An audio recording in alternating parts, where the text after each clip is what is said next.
औज़ुबिल्लाहिमिनश्शैतानिर्रजीम बिस्मिल्लाहिर्रहमानिर्रहीम। शुरू अल्लाह की पाकज़ात के नाम से जो बड़ा मेहरबान और नहायत रहम करने वाला है। उम्मीद करती हूँ कि अल्लाह की पाकज़ात की रहमत से, उसके फजल करम से आप सब खैर आफियत से होंगे। अल्लाह ताला आप सबको और हम सबको अपनी हिफ्ज़ अमान में रखे और हर तरह की छोटी बड़ी बीमारियों से महफूज रखे। आमीन सुम आमीन। मेरे साथ मिलके एक दफ़ा दुरूद पाक पढ़ लें, सल्लल्लाहु अलैहि या मुहम्मदुन नूरुम मिन नूरिल्लाह। वीडियो शुरू करने से पहले आप सबसे रिक्वेस्ट करूँगी, प्लीज़ बेटा मेरे चैनल को सब्सक्राइब कर लें ताकि मेरी आने वाली हर वीडियो आप तक बआसानी पहुँच सके। HS मैथ्स में दिल की गहराइयों से आप सबको खुशामदीद कहती हूँ। बेटा आपको पता है कि आजकल जो हम टॉपिक जो चीज़ कवर कर रहे हैं वो है मॉडल पेपर 2022 साइंस ग्रुप का, यानी क्लास 9 का सिंटैक्स बुक का है। ठीक है, अब जो हम ये सॉल्व करने लगे हैं तो ऐसा है कि हमने अल्हम्दुलिल्लाह अल्लाह पाक की मदद से, उसकी हेल्प के बगैर कुछ भी मुमकिन नहीं है। अल्लाह के करम से, उसके फजल से हमने सेक्शन बी के क्वेश्चन नंबर 2 से क्वेश्चन नंबर 14 तक के तमाम सवाल अल्हम्दुलिल्लाह सॉल्व कर लिए हैं। आज हम सेक्शन सी स्टार्ट कर रहे हैं, यानी कि मॉडल पेपर साइंस ग्रुप का क्वेश्चन नंबर 15 जो है थ्योरम।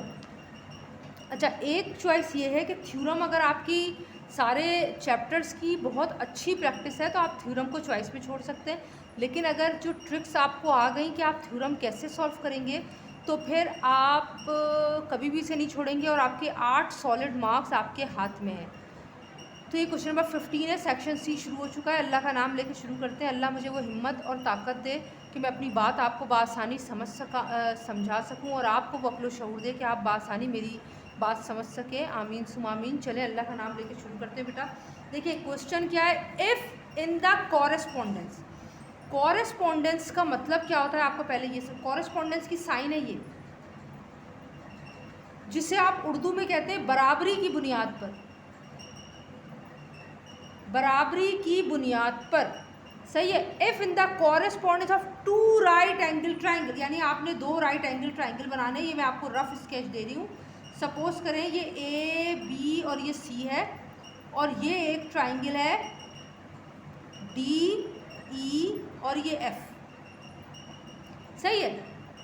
द हाइपो, हाइपो क्या होता है, ये जो सीढ़ी होती है, ये राइट एंगल के बिल्कुल सामने वाली लाइन, जो टेढ़ी लाइन होती है, इसको हाइपो कहते हैं, आप सबको पता है। वो कह रहे हैं the hypo and one side, कोई सा भी एक साइड आप ये ले लें, सही है, आर कॉन्ग्रुएंट, यानी कॉन्ग्रुएंट का साइन होता है ये, आप सब कॉन्ग्रुएंट हम इक्वल नहीं लगाते क्योंकि हम मेजर के बगैर डायग्राम ड्रॉ कर रहे हैं। ये कॉन्ग्रुएंट का मतलब होता है तकरीबन बराबर। जब आप ये साइन लगा देते हैं कॉन्ग्रुएंट की तो आपकी डायग्राम बड़ी बने छोटी बने वो कोई बात नहीं होती क्योंकि आपने ये साइन लगाया हुआ है। Congruent to the hypo and the corresponding side of the other, और उसके कॉरेस्पॉन्डिंग अदर साइड अगर बराबर है तो आप साबित करें कि ट्राइंगल्स भी बराबर हैं। अब आपको क्या करना है, कुछ बातें हैं बेटा आपको जैसे पता होनी चाहिए। कॉरेस्पॉन्डेंस का मतलब होता है बराबरी की बुनियाद पर। बेसिक बात क्या है, जब उसने पहले ही कॉरेस्पॉन्डेंस कह दिया तो इसका मतलब है कि इस ट्राइंगल का हाइपो इस ट्राइंगल के हाइपो के बराबर है, ये बेस लाइन इसके बेस लाइन के बिल्कुल बराबर है, ये परपेंडिकुलर लाइन, ये परपेंडिकुलर लाइन और ये परपेंडिकुलर लाइन बराबर है, ये एंगल B और एंगल D बराबर है क्योंकि कॉरेस्पॉन्डेंस का साइन आ गया, वो पहले ही बता रहा है correspondence. Angle A angle E के बराबर है, यानी अगर आप इस वाले इमेज को यूं टर्न करेंगे तो देखिए 90 के सामने वाला और 90 के सामने वाला A और E बराबर हो जाएंगे, सही है। बिल्कुल इसी तरह C और F बराबर हो जाएंगे। ये कॉरेस्पॉन्डेंस में वो पहले ही बता चुके। अब बता चुके तो हम क्या करेंगे, चलें अल्लाह का नाम लेते हैं और शुरू करते हैं। मैंने ये पहले ही रखा हुआ था कि आपको ये परेशानी ना हो कि मैं आपको लाइन टू लाइन एक्सप्लेन करूँगी कैसे, मैं भी आपको बताती हूँ। देखिए आपने 2 राइट एंगल ड्रॉ किया, आप इसको भूल जाए, मैंने अभी आपको रफ में स्केच करके इसीलिए दिखाया था। The base line we are going to start AB and going up to C। ABC ये हो गया राइट एंगल ट्राइंगल, ये परपेंडिकुलर लाइन और ये बेस लाइन में जो एंगल बना ये 90 डिग्री का, इसके बिल्कुल सामने हाइपो है, इसको हाइपो कहते हैं। ये जो सीढ़ी बनती है ये आपकी परपेंडिकुलर लाइन है और ये आपकी बेस लाइन है। ये मैं आपको बता रही हूँ, ये लिखना नहीं है। आपने बिल्कुल क्योंकि तो बोला टू राइट एंगल, आप इसको अगर इग्नोर कर दे तो आपने बिल्कुल इसी जैसा एक और राइट एंगल ड्रॉ किया और बेस लाइन से शुरू किया था, तो इसकी भी बेस लाइन है। सी के बाद कौन आता है? डी, तो हमने डी और ई से को बेस लाइन बनाया और एफ को ऊपर वाली लाइन में लगा दिया। डी ई एफ ये एक और ट्रायंगल बन गया, ये दो सेम हो गए। जब उसने पहले ही कॉरेस्पॉन्डेंस कह दिया है तो बात तो सारी ख़त्म हो गई। हमें पता है कॉरेस्पॉन्डेंस का मतलब है ये और ये बराबर है, ये और ये बराबर है, बेस और बेस बराबर है, 90 डिग्री बराबर है, एंगल सी एफ बराबर है। अब हम क्या करें? जब ऐसी कंडीशन हो जाती है तो हम खुद डायग्राम को कुछ छेड़छाड़ करते हैं साबित करने के लिए, उल्टा पुल्टा करके कि हम जो बात आप कह रहे हैं वो हम किस तरह साबित करें। तो हमने क्या किया, हमने इस एक और जो हमारा दूसरा राइट एंगल ट्रायंगल था, इसकी बेस लाइन को एक्सटेंड कर दिया, ई को एक्सटेंड किया जी तक, सही है। और जब हमने जी तक एक्सटेंड किया है तो ये हमारी परपेंडिकुलर लाइन होगा, ये बेस। हमें हाइपो चाहिए, हमने अपनी कंस्ट्रक्शन में क्या किया, एफ और जी को मिला दें, तो ये हमारे मिरर इमेज हो गए, सही है। ये भी राइट एंगल है, ये भी राइट एंगल है, ये सेंटर में कॉमन परपेंडिकुलर लाइन हो गई है। अब ये आपने डायग्राम सवाल देख के बना लिया। सबसे पहले आप गिवन लिखिए। गिवन में उन्होंने कहा है इन कॉरेस्पॉन्डेंस, ये रहा कॉरेस्पॉन्डेंस का साइन। बराबरी की बुनियाद पे आपने दो ट्रायंगल बनाए हैं सवाल के अकॉर्डिंग, ए बी सी ये वाला और डी ई एफ ये वाला। आपने इस कॉरेस्पॉन्डेंस के बुनियाद पे बनाया है, तो जाहिर सी बात है एंगल बी और एंगल ई बराबर है। एंगल बी ये रहा, एंगल ई ये रहा, ठीक है बेटा। क्यों? एंगल बी भी 90 है, ई भी 90 है, तो दोनों बराबर है। मैंने ब्रैकेट में लिख दिया है राइट एंगल्स है। ए सी और डी एफ बराबर है। सवाल में उसने कह दिया था hypo and one sides are congruent. Hypo ये रहा हाइपो, तो इसका हाइपो ये रहा। हाइपो है ए सी, ये रहा ए सी। हाइपो है डी एफ, ये रहा डी एफ। ये आपने ब्रैकेट में लिख दिया हाइपो। और बी सी और ई एफ बराबर है। देखिए जब एक एंगल और दो ट्रायंगल बराबर है, दोनों ट्रायंगल आपस में बराबर है। जब ये साइड बराबर है, ये एंगल बराबर है, तो ये साइड भी बराबर होगी परपेंडिकुलर की। बी सी और ई एफ भी बराबर हैं। आप यहाँ लिख सकते हैं परपेंडिकुलर या कॉमन परपेंडिकुलर, जो चाहे लिख दें, या ना भी लिखें, सबको पता है परपेंडिकुलर लाइन, ठीक है। अब आपको साबित क्या करना है, वो कह रहा है प्रूफ करें कि ट्रायंगल्स बराबर हैं। तो यानी कौन से ट्रायंगल आपने ड्रॉ किए थे, ए बी सी और डी ई एफ बराबर है। अब मैंने आपको कहा जब दोनों बातें इक्वल हो गई तो हम साबित क्या करें। जब ऐसी कंडीशन होती है तो हम क्या करते हैं, कुछ छेड़छाड़ करते हैं। हमने क्या छेड़ा, हमने ई को एक्सटेंड कर दिया। इधर आपने कंस्ट्रक्शन में हमने खुद किया है, जो काम हम खुद करेंगे सवाल के अलावा वो हमारी कंस्ट्रक्शन है। आपने लिखा प्रोड्यूस डी ई को प्रोड्यूस करें टू पॉइंट जी तक, सच दैट इस तरह के ई और जी ए बी के बराबर हो गए। देखिए ये इसका मिरर इमेज है। जब ए बी और डी ई बराबर है, ये भी बेस है, ये भी बेस है, ये भी बेस है, तीनों बेस एक दूसरे के बराबर है। अभी इस ट्रायंगल से मुकाबला हो रहा है, तो जब डी ई और ई जी बराबर है तो आपने लिखा ई जी ए बी के बराबर हो जाएगी, सही है, ये आपने लिख दिया। अब नेक्स्ट मैंने आपको क्या कहा था, इन दोनों को मिला दे ताकि राइट एंगल बन जाए, एक और हाइपो बन जाए। एफ और जी को आपने ज्वाइन कर दिया। अब आप आ रहे हैं प्रूफ मतलब आप साबित कर रहे हैं। साबित जब आप कोई काम करते हैं तो दो हेडिंग्स आती हैं। एक आती है स्टेटमेंट। जब आप किसी बात का प्रूफ देते हैं, सबूत देते हैं, तो आप दो बातें करते हैं। एक तो ये स्टेटमेंट जिसे आप उर्दू में कहते हैं बयान, सही है। और आप जो भी बयान देंगे आपको उसकी वजह बतानी पड़ेगी। तो एक कॉलम बनेगा स्टेटमेंट का जो आप बयान दे रहे हैं, एक कॉलम बनेगा रीज़न का या आप उसकी वजह बताएंगे। नाउ पहला क्या है, देखिए measure angle D E F, यहाँ एंगल की बात हो रही है। उसने E direct measure angle E क्यों नहीं लिखा, क्योंकि ई पर दो एंगल बन रहे हैं, इधर भी तो इस ट्रायंगल का भी एंगल है, इस ट्रायंगल का भी एंगल है। हम इस ट्रायंगल की बात करें क्योंकि पहले ये दो बने थे, तो इसीलिए हमें measure angle D E F, जिस एंगल की बात हो रही है वो एंगल का अल्फ़ाबेट सेंटर में आएगा ई। अब एफ और डी में आप आगे पीछे कुछ भी लिख सकते हैं। तो डी ई एफ और एंगल जी ई एफ, ये रहा जी ई एफ, दोनों 180 डिग्री है। क्यों? क्योंकि ये भी 90 है, ये भी 90 है। आपने रीज़न क्या दिया, क्यों भाई, सप्लीमेंट पोस्टुलेट। पोस्टुलेट कहते हैं उर्दू में तयशुदा बात, यानी इसमें कोई शक नहीं है कि 90 और 90 मिला के स्ट्रेट लाइन बना रहा है जो है 180 डिग्री। नाउ अब यहाँ आपने रीज़न क्या दिया है, measure angle D E F 90 degree है। डी ई एफ ये ई एंगल ई 90 डिग्री है, और आप यहाँ बता रहे हैं GEF भी 90 डिग्री है। 180 में से 90 मिलाया तो ये पूरी स्ट्रेट लाइन बना रही है। टोटल 180 में से ये वाला 90 निकाला तो ये भी तो 90 डिग्री हो गया। ये आपने बता दिया उसका रीजन। अब आपने दो बातें लिखी, एंगल GEF और ABC, क्योंकि ये दो तो आप सवाल के अकॉर्डिंग बना ही चुकी हो, ये हमें प्रूफ करना है। तो पहले जो हमने बनाया है कंस्ट्रक्शन में उसको और इसको देख लेते हैं, फिर आगे देखेंगे क्या करना है। ABC का मुकाबला GE और F से हो रहा है। वो कह रहा है GE और AB बराबर है। GE ये हमारी बेस लाइन हो गई और ये AB ये भी हमारी बेस लाइन, ये हमारी कंस्ट्रक्शन थी। GE हमारी कंस्ट्रक्शन थी तो हमने रीजन में लिख दिया कंस्ट्रक्शन। नाउ GEF ABC के बराबर है, यानी एंगल E और एंगल B, एंगल E और एंगल B दोनों 90 डिग्री के। Each is a right angle आपने लिख दिया। EF और BC बराबर है। कौन है EF? ये रहा EF और ये रहा BC। परपेंडिकुलर लाइन, ये वाली परपेंडिकुलर लाइन अगर इस ट्रायंगल की देखें तो EF बना रही है और ये वाली परपेंडिकुलर लाइन BC बना रही है। दोनों बराबर है, हमारा गिवन था। देखिए जब तीन बातें हो जाती है ना किसी भी ट्रायंगल को प्रूफ करने के लिए, तीन बातें चाहिए। आपने एक साइड प्रूफ कर दिया GE और AB बराबर है, ये आपकी बेस लाइन थी। एक आपने एंगल साबित कर दिया, E और B दोनों राइट एंगल है।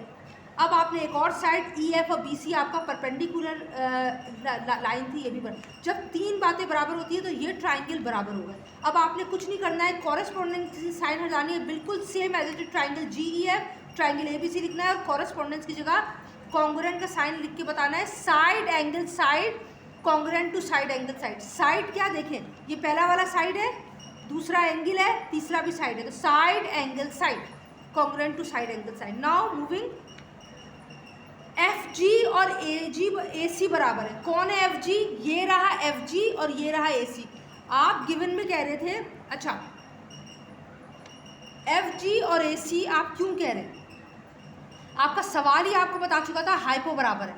तो अगर ये AC और DF ये भी हाइपो है, अब आप इस ट्रायंगल की बात कर रहे हैं तो AC और GF भी बराबर है, क्योंकि हाइपो तो GF भी है। तो आपने यहाँ लिख दिया GF या FG और AC बराबर है।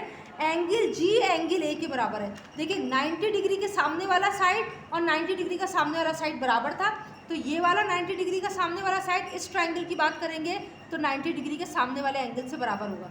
ये वाला 90 के सामने वाला एंगल और ये रहा 90 के सामने वाला एंगल बराबर, यानी A और G भी बराबर है।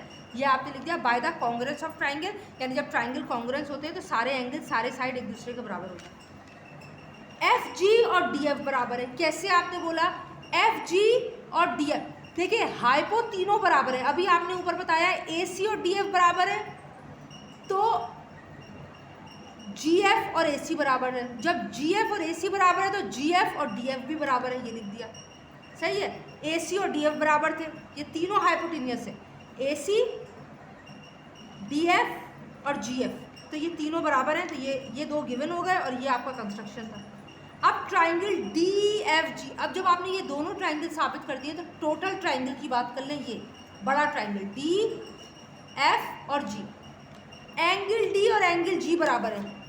ये अपोजिट एंगल्स कॉन्ग्रुएंट होते हैं, अपोजिट एंगल्स आर कॉन्ग्रुएंट, आपने रीजन लिख दिया। ये ज्योमेट्रिकली फैक्ट है, सही है, थ्योरमली फैक्ट है ये कि opposite angles of a triangles are congruent. D और G बराबर है, opposite angles are triangle. Angle D और एंगल A बराबर है। ये रहा एंगल D और एंगल A। अब आप इससे अगर मुकाबला करेंगे, कि हमें साबित तो यही करना है, एंगल D और एंगल A। क्यों? क्योंकि ये भी 90 के सामने है, ये भी 90 के सामने है। Each is congruent to angle G, दोनों के दोनों एंगल G के बराबर हैं। क्यों? क्योंकि ये भी 90 के सामने है, ये भी 90 के सामने है, ये भी 90 के सामने। अब असल में जो हमसे सवाल पूछा गया था कि triangle ABC congruent to triangle DEF, जो हम प्रूफ करने जा रहे हैं ऊपर की इतनी लॉजिक के बाद। एंगल A, ये देखिए बेटा, एंगल A और एंगल D बराबर है। एंगल A और एंगल D अभी हम ऊपर प्रूफ करके आए हैं तो हमने लिख दिया प्रूफ। दूसरा एंगल BABC और एंगल DF, एंगल B की बात जो सेंटर में है उसकी बात हो रही है। एंगल B और एंगल E, ये रहा एंगल B और ये रहा एंगल D, दोनों राइट एंगल है, ये भी साबित हो गया। AC और DF बराबर है। AC और DF क्योंकि हाइपो है, ये हमारा गिवन था। तीन बातें हो गई, ये रहा एंगल, ये रहा एंगल, ये रहा साइड। ये आपने ट्राइंगल ABC ट्राइंगल DEF के बराबर हो गया। आप चाहें तो रीजन में लिख दें side angle angle congruent to side angle angle, और ये आपका थ्योरम प्रूव हो गया। Now we are going to move question number 16 part 1।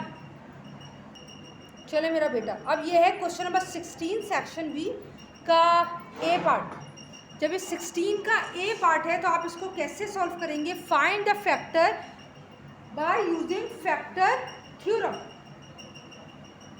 ये है चैप्टर नंबर 4, सही है। चैप्टर नंबर 4 एक्सरसाइज मेरे ख्याल में 4.8 का सवाल है, find the factor by using factor theorem. जब आ जाए नाम फैक्टर थ्योरम का तो आपने कैसे करना है? सबसे पहले आपने सवाल उतारना है x³ + 5x² - 4x - 20। ये सवाल आपने उतार दिया। सबसे पहला काम फैक्टर थ्योरम में जो भी कांस्टेंट नंबर है आप क्या करेंगे? आप लिखेंगे द फैक्टर ऑफ 20, जो भी नंबर है एज 20 के फैक्टर क्या होंगे? सबसे पहले +-1 यानी 1 के टेबल में आएगा, +-2 के टेबल से डिवाइड होगा, दोनों साइन लगानी है आपको, और 3 के टेबल नहीं 4 के टेबल से होगा। बस यहाँ तक तो आप चलने को पूरे 20 तक चलें, लेकिन ज़रूरत नहीं है, बस 3 या 4 हद है, या आप चलें एक और लगा लें 5, बस यहाँ तक रुक जाएं आप। अब आपने ये क्यों लिखा मैं आपको बताती हूँ। आप लिखेंगे लेट Px, क्योंकि x है सारे वेरिएबल, फंक्शन ऑफ x आपने सपोज किया x³ + 5x² - 4x - 20। जब आपने ये लिखा बेटा तो आपने क्यों लिखा? आपने ये क्यों बताया कि 20 जो कांस्टेंट नंबर, क्योंकि इसके साथ तो वेरिएबल लगे, कांस्टेंट के साथ के फैक्टर ये हैं 1, 2, 4 और 5।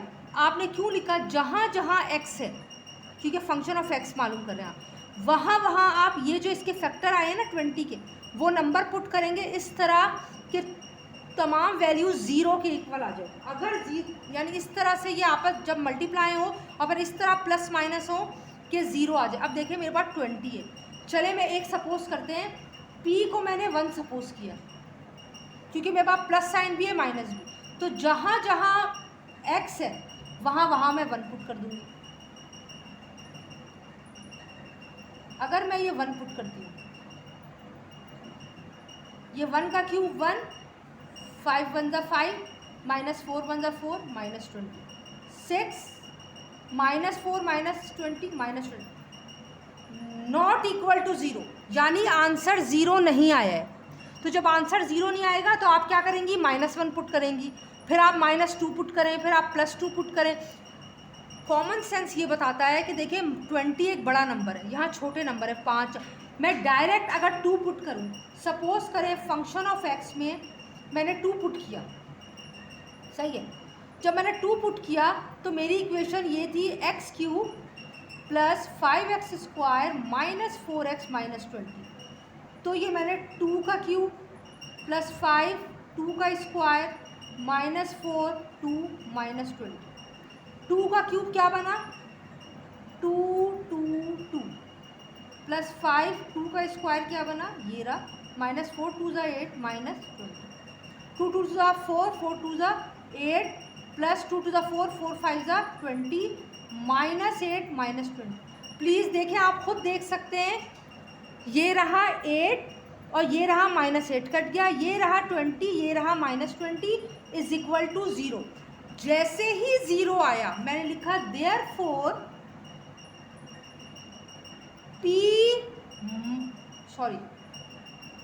x - 2 is the required factor,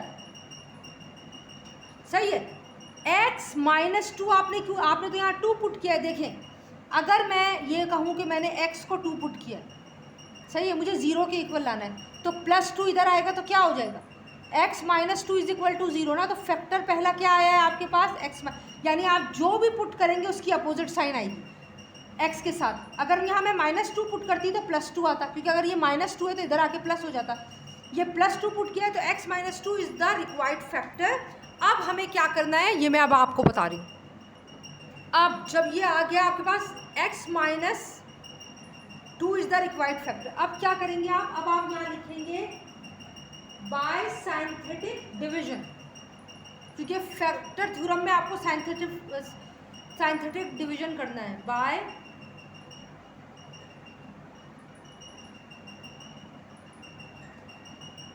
bye synthetic division,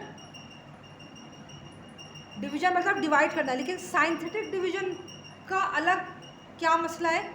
ये जो 2, अब ये -2 तो आपने बता दिया ये फैक्टर है, ये जो 2 आपने पुट किया है ये आपका डिवाइज़र होता है, ठीक है, ये आप अलग कर दें। जब ये आपने अलग कर दिया तो अब आप यहाँ क्या लिखेंगे, सबसे पहले ये देखिए आपके पास था सवाल x3, कोफिशिएंट ऑफ x3 क्या है 1, x² का कोफिशिएंट क्या है 5, x का कोफिशिएंट क्या है -4, और कांस्टेंट नंबर बिल्कुल अलग लिख देंगे, सही है। और ये मैंने यहाँ लगा दिया डैश। जब मैंने डैश लगाया, अब दोबारा सुने, ये जो 2 आपने यहाँ पुट किया है नंबर, यानी जो कांस्टेंट के फैक्टर में से जो एक आया है जिसने 0 किया है, ये आपने बाहर पुट कर दिया। ये वाला 2 है, ये पुट कर, ये -2 होता आप -2 पुट करते, 2 पुट कर दिया। ये नंबर कहाँ से आए, ये नंबर आए, कोफिशिएंट ऑफ x³ 1 है, 1 लिख दिया। देन x² का कोफिशिएंट 5 है, 5 लिख दिया। x का कोफिशिएंट -4 है, -4 लिख दिया।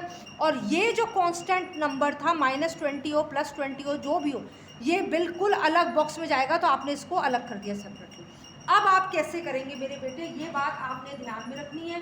कैसे, तरीका क्या है, पहला नंबर एज इट इज़ आपने आंसर में लिख दिया, एज इट इज़, ये आंसर है ना, इक्वल करके। अब आपने क्या करना है, पहले नंबर को, ये जो आपने पहला नंबर नीचे एज इट इज़ कॉपी किया है, ये जो बाहर है डिवाइज़र, इन दोनों को आपस में मल्टीप्लाई करें, 2 1 जा 2, जो भी आंसर आएगा आप यहाँ लिखिए। अब नॉर्मल दोनों के साथ कोई साइन नहीं, मतलब प्लस है, 5 और 2 7 यहाँ आ जाएगा। अब इसको भूल जाए, ये दोनों आपस में मल्टीप्लाई होंगे, 2 7 जा 14, ये प्लस है ये माइनस है, प्लस माइनस माइनस, 14 में से 4 गए, 10 बचे, बड़े नंबर की साइन आ गई, 10 हो गया, सही है। अब ये वाला 10 और 2, 10 2 जा 20, ये प्लस और माइनस, ये 0। याद रखें कांस्टेंट 0 आना चाहिए, कांस्टेंट 0, क्योंकि जब आपने ये 20 का फैक्टर पुट किया है तो आंसर 0 आया है, तो जब आप यहाँ 2 से डिवाइड करेंगे तो आपका कांस्टेंट 0 आना चाहिए, ठीक है। ये अगर 0 नहीं आ रहा तो आप गलत कर रहे हैं। ये बात आपको समझ में आ गई है, एक दफ़ा दोबारा बता देती हूँ। जो 2 आपने यहाँ नंबर पुट किया है वो आप बाहर लिखेंगे।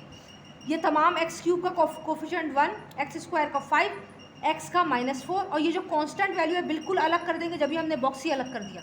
अब पहला number as it is answer में नीचे उतरेगा, ये डिवाइज़र और ये नंबर मल्टीप्लाई होगा, 2 1 जा 2, आंसर इसके नीचे, 5 और 2 7। अब इसको इग्नोर कर दें, जो नीचे है 2 7 जा 14, वो यहाँ लिखेंगे, प्लस माइनस बाय 14 में से 4 गए 10, अब 2 10 जा 20, ये दोनों 0। अगर आपका कांस्टेंट का आंसर 0 नहीं आता तो आप गलत कर रहे हैं। अब हम क्या करेंगे, देखिए बेटा, सबसे पहले तो आपने ये लिखा 1 7 और 10, मैं आपको समझा रही हूँ, यहाँ x लगाएं, यहाँ x लगाएं, यहाँ x लगाएं, उल्टी पावर लगाएं, ये 0 है, ये 1 है और ये 2 है, तो ये क्या बना, x² कोई साइन नहीं है, प्लस 7x कोई साइन नहीं है, मतलब प्लस, और ये 10, और आपको पता है जिसकी पावर 0 होती है वो 1 होती है, तो 10 1 जा 10। तो हम क्या लिखेंगे, px फंक्शन ऑफ x का पहला फैक्टर क्या आया है, x, आप जो पुट करेंगे उसकी अपोजिट साइन है, और क्यों है मैंने यहाँ बता दिए, सही है, x -2। दूसरा फैक्टर आपका क्या बना है, ये 1 से जो भी आंसर आएगा उसको इस तरह लिखें, उसकी उसमें x की जो भी वेरिएबल आपको गिवन है, x गिवन है, तीनों में x लगाया, उल्टी पावर लगाएंगे, 0 1 2, यानी x² प्लस 7x प्लस 10, ये आपका फैक्टर आ गया। अब x -2 तो एज इट इज़ रहा, ये 3 टर्म है। जब 3 टर्म होती हैं तो हमारे पास कोई ऑप्शन नहीं है मिडिल टर्म को ब्रेक करने का। और मिडिल टर्म का तरीका क्या है, फर्स्ट और लास्ट टर्म कभी भी नहीं छेड़ी जाती, सेंटर वैल्यू डिस्टर्ब होती है। और करने का तरीका क्या है, पहला नंबर आखिरी नंबर से मल्टीप्लाई होता है। पहला कोई नंबर नहीं है मतलब 1 है, आखिरी नंबर 10 है, मल्टीप्लाई किया 10। अब 10 जो भी नंबर आएगा उसका एलसीएम लें, 2 5 ज़ा 10, 5 1 ज़ा 5। अब इसके फैक्टर को इस तरह से आपस में ऐड और सब्ट्रैक्ट करें कि आपकी मिडिल वैल्यू आ जाए। मुझे प्लस चाहिए तो मैंने 5 + 2 कर दूँ, अगर तो आ गया 7, तो मैंने लिखा 5 + 2 और जो भी अल्फ़ाबेट इसके साथ लगाया इस अल्फ़ाबेट को लगा दें। अब ये हो गया x - 2। अब ये जब 4 हो गए तो पेयर बनाएं, x कॉमन, x + 5 बचा। जो यहाँ कॉमन है आंख बंद करें, बिल्कुल वही कॉमन यहाँ लिख दें। जब आपने यहाँ लिखा तो सब भूल जाए, आखिर के 2 नंबर देखें। मैंने 5 लिखा है, क्या बनाना है 10, 2 से मल्टीप्लाई करूँगी 10 बन जाएगा। यहाँ मैंने 5 लिखा है, मुझे भी 5 प्लस, मैंने प्लस लिखा है, प्लस ही चाहिए, मैंने प्लस लगा दिया। अब x - 2 ब्रैकेट में जो 2 सेम थे वो एक साथ, x + 5 और ये x + 2, इसको अरेंज कर लें। x - 2, x + 2, x + 5, ये आपका रिमाइंडर थ्योरम की तहत सॉल्व हो गया। बहुत बहुत बहुत आसान है। आपको क्या करना है, फैक्टर थ्योरम देंगे, कांस्टेंट का आप देखें कौन सा टेबल में फैक्टर आएगा। लाजमी बात है प्लस और -1 हर में आएगा। आप पहले +1 पुट करें, 0 आ जाता है, ठीक है, नहीं आता -1 पुट करें, फिर 2 पुट। बहुत रेयर केसेस में 3 तक वैल्यू जाती है क्योंकि 4 नंबर का सवाल है, 5 नंबर का सवाल है, तो इतना ज़्यादा नहीं आपको परेशान करते, वो 1 और 2 में ही वैल्यू क्लियर हो जाती है। तो आप कम से कम 3 वैल्यू लिखें या 2 लिखें, चाहे सही है। क्वेश्चन नंबर 16A हमने डन कर लिया है। Now moving to 16B। चले बेटा, ये है क्वेश्चन नंबर 16 का पार्ट बी। सही है। अब उन्होंने क्या बोला है आपको कि सिंप्लीफाई करें 1/x + 1 - 2x + 2 और +3/x + 3। अब हम ये कैसे करेंगे, अब हम ये ऐसे करेंगे कि सबसे पहले हमने देखा भाई हमारे पास फ्रैक्शन में है वैल्यू, हमारे पास कोई ऑप्शन नहीं होता फ्रैक्शन में जब तक कि आप एलसीएम ना ले लें। कोई नंबर हो तो हम साइड में एलसीएम निकाल लें, लेकिन नंबर तो है ही नहीं। तो अब हम क्या करेंगे, सबसे पहले कुछ भी नहीं, बिस्मिल्लाह पढ़ेंगे, सवाल उतारेंगे। प्लीज़ गैप दे के लिखें, अच्छा काम करें, साफ़ सुथरा, ताकि ना चेकर को इशू हो ना आपको करने में इशू। अब जब हम एलसीएम निकालेंगे, देखिए मेरा बेटा, एलसीएम जब हम निकालते हैं ना तो कोई नंबर तो है नहीं, ये एक्सप्रेशंस है। x + 1, x + 2, कुछ भी सेम नहीं है, तीनों अलग है, तो तीनों एलसीएम है। x + 1, x + 2, x + 3, सही है।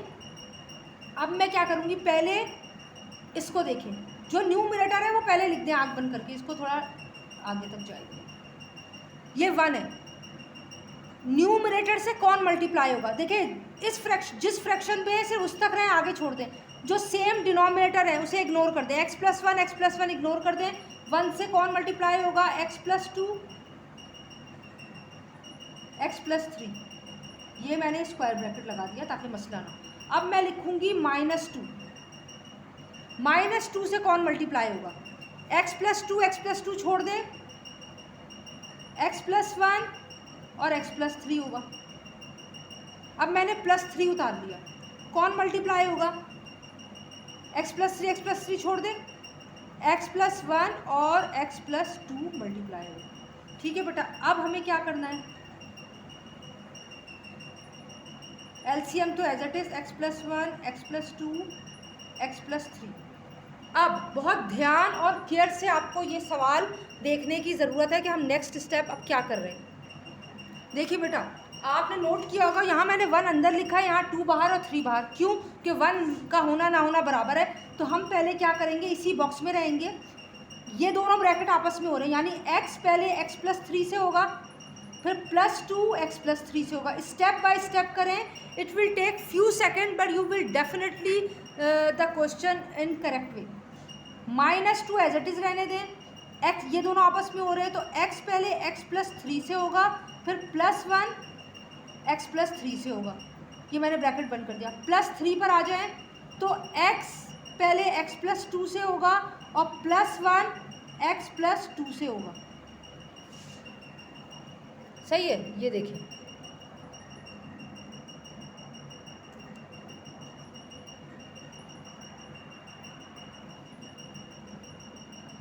ठीक है बेटा।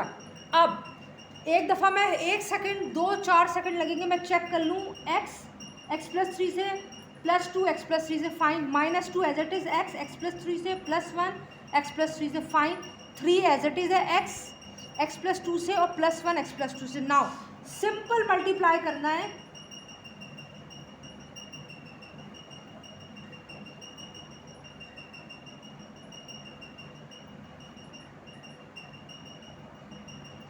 x x x²,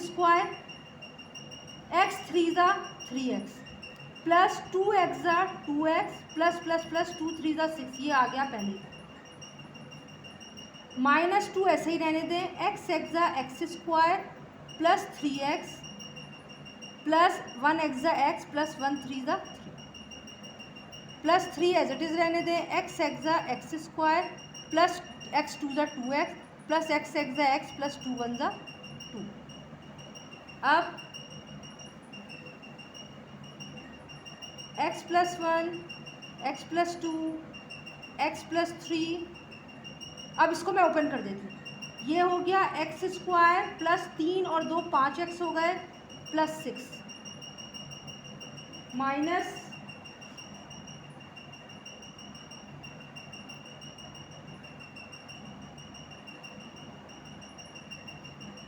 to as it is x² +4x +3 x² +3x +2। अब x² +5x +6 माइनस 2x², सही है, 2 × x², minus plus -2 4 8x, plus minus -2 3 6, plus 3 × x 3x², plus 3x 3 3 9x, plus 3 2 6।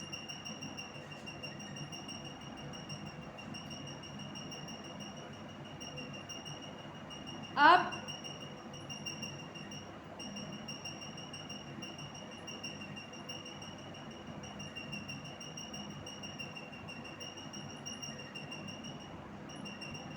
चले बेटा, देखिए हमें दिख रहा है यहाँ पे सिर्फ +6 -6 कैंसिल हो गया। अब मैं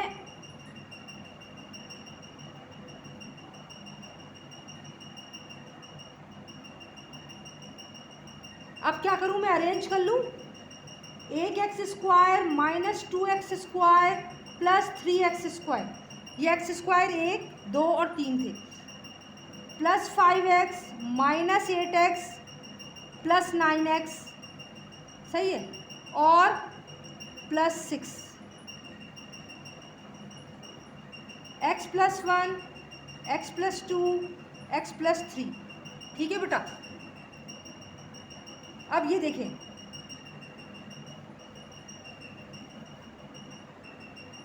डिनोमिनेटर का तो कुछ नहीं हो सकता, ये एज इट इज़ रहेगा।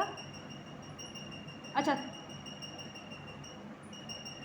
3x और 1x, 3x² और 1x², 4x² हो गए। 4x² में से 2x² निकल गए, तो कितने x² बच गए? 2x²।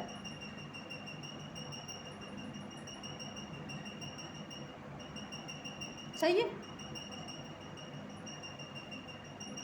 9 और 5 कितने होते हैं? 9 10 11 12 13 14,